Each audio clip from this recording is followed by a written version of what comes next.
بسم اللہ الرحمن الرحیم۔ وہ ہر عالم کی رحمت ہیں، کسی عالم میں رہ جاتے، یہ ان کی مہربانی ہے کہ یہ عالم پسند آیا۔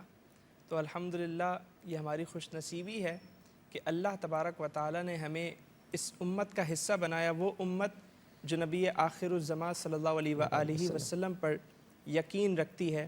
اور آج کی شب تو وہ مبارک شب ہے کہ جس شب کے بعد آنے والی صبح و صادق کے وقت نبی کریم علیہ السلام اس دنیا میں تشریف لائے اور سراپا رحمت بن کر تشریف لائے۔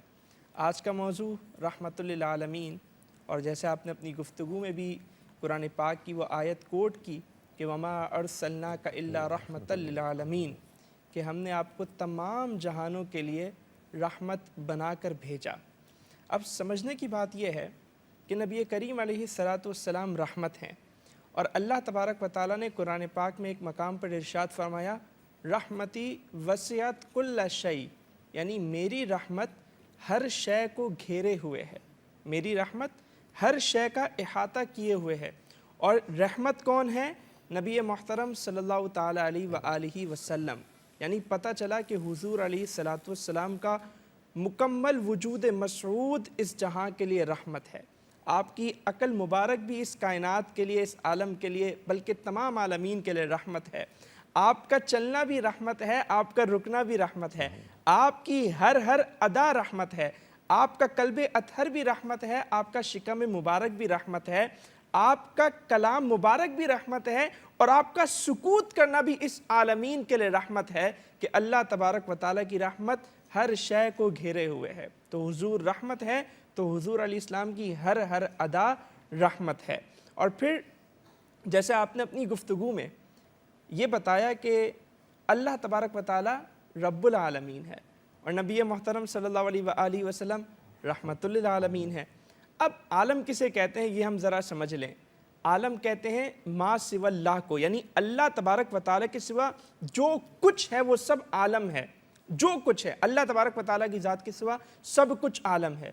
تو نبی کریم علیہ السلام ان تمام کے لیے کیا ہیں؟ رحمت ہیں۔ اب آپ ذرا اندازہ کریں اور ذرا غور کریں اور ذرا گنتے چلے جائیں کہ اللہ تبارک و تعالیٰ کے سوا اس کائنات میں کیا کیا ہے، تو کیا کیا ہے؟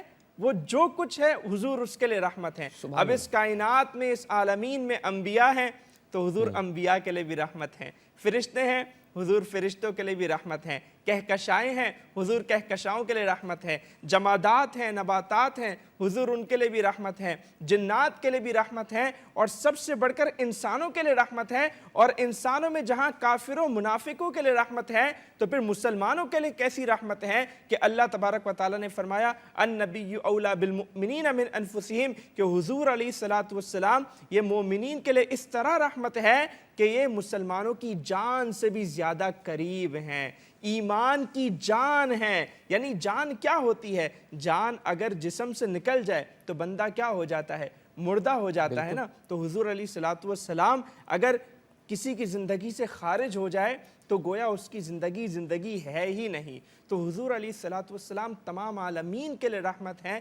اسی لیے اولیاء کرام نے یہ بات ارشاد فرمائی کہ ازل سے ابد تک، یعنی ازل سے ابد تک، ہمیشہ سے ہمیشہ تک، اور اس کائنات میں جس کو جو رحمت ملی، تھوڑی ملی، زیادہ ملی، انبیاء کو ملی، فرشتوں کو ملی، انسانوں کو ملی، جنات کو ملی، ازل سے ابد تک ملنے والی تمام رحمتیں وہ نبی کریم علیہ السلام کا صدقہ ہیں۔ اور اعلیٰ حضرت نے اسی کو یوں بیان کیا نا کہ لا ورب العرش، جس کو جو ملا ان سے ملا، بٹتی ہے کونین میں نعمت رسول اللہ کی۔ اور میں اپنی گفتگو کا اختتام اس بات پر کرنا چاہوں گا کہ نبی کریم علیہ السلام رحمت للعالمین ہیں، تو امام فخر الدین رازی علیہ رحمہ فرماتے ہیں کہ جب نبی کریم علیہ السلام تمام جہانوں کے لیے رحمت ہیں تو اس سے ثابت ہو جاتا ہے کہ آپ تمام جہانوں سے افضل ہیں، ہر چیز سے آپ افضل ہیں، اس کائنات میں اللہ تبارک و تعالیٰ کی افضل ترین مخلوق ہیں۔ ماشاءاللہ۔